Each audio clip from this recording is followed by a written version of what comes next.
My name is Dr. Ken Bailey, and I'm privileged now for a fifth occasion to be able to share with you very briefly a part of what I have tried to learn out of the New Testament as regards the theme of leadership in the Christian church. We have looked with some care at the subject of the leader as a servant and also as a shepherd, and now in this final occasion, we're going to look at a number of other images, each of which deserves considerable reflection, and you may care yourself with your own group to carry this study further, but we want to look at least at the steward of the mysteries of God, and then also at the Christian leader as a farmer and as a builder, both of which are important in the New Testament. So of this brief series, the first one is Steward of the Mysteries of God. Paul, when he wrote to 1 Corinthians, he found that they were yelling and screaming about, I am of Paul, and I am of Apollos, and I am of Cephas, and then a crowd says, I am of Christ, assuming that the others weren't. And so they were all kind of breaking up into little groups.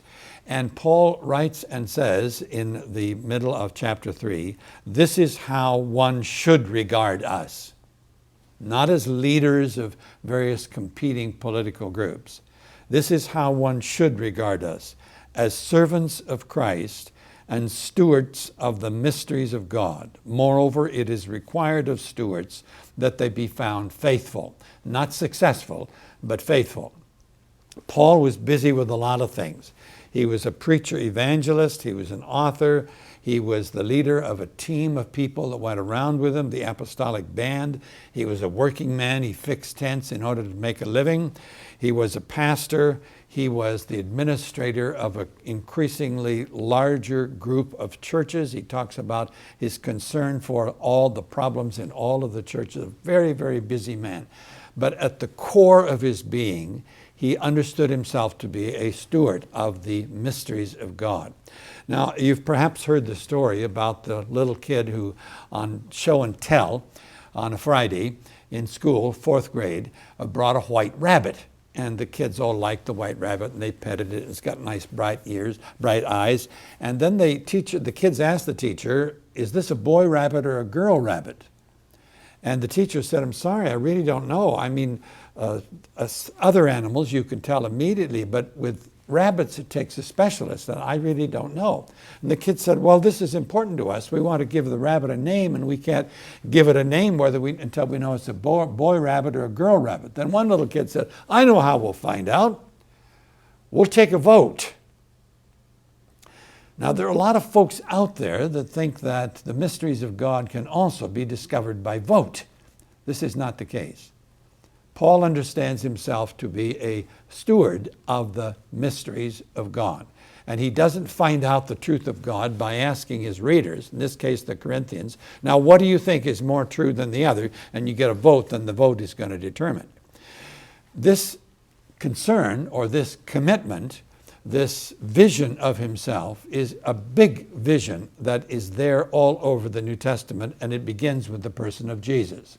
Now, you may remember that Jesus, at one point towards the end of his 3-year ministry, was in a town north in what is now Israel called Caesarea Philippi. And he asked his disciples, who do people say that I am? And they said this and this and this. Who do you say that I am? And they answered, you are the Messiah, or you are the Messiah of God. And now imagine, and then he tells them, okay, you got this figured out? We're going to go to Jerusalem, and they're going to kill me, and I'm going to rise from the dead. And then Peter objects. Now let's imagine that Peter doesn't just say, no, Lord, we can't have this. What if he says, Lord, we're not ready for this. We got to go up to Damascus, and you're going to write out in Aramaic all this good stuff that you've been teaching us for 3 years. And when we get it exactly the way you want it, you're going to sign off and everybody gets a copy. Then we'll translate it into Greek, and the Jews up there know more. We know some Greek, but they know a lot more.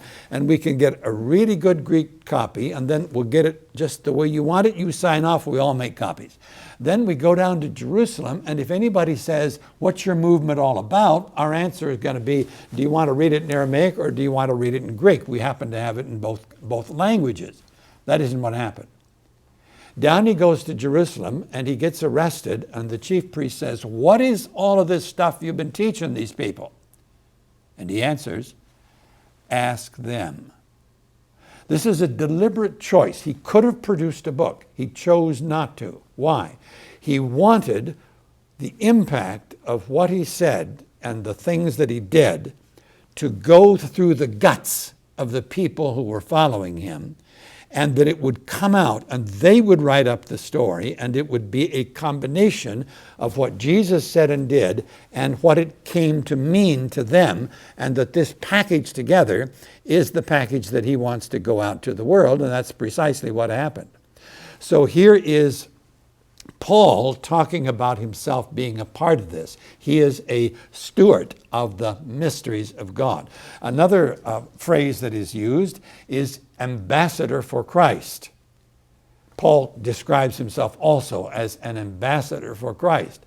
Now, the ambassador is not the courier for the diplomatic pouch. He's not the one who takes all these secret documents or important documents or contracts or whatever, and then he takes them from one location to another and presents them to somebody else. The ambassador has a greater responsibility of trying to interpret what the meaning of the country from which he comes and of the values of that country and its interests around the world. He's a very different kind of a figure. So that's what Christian leadership is all about. Not just a parrot who repeats certain language to other people, but carries the responsibility of being a steward of the mysteries and an ambassador for Christ.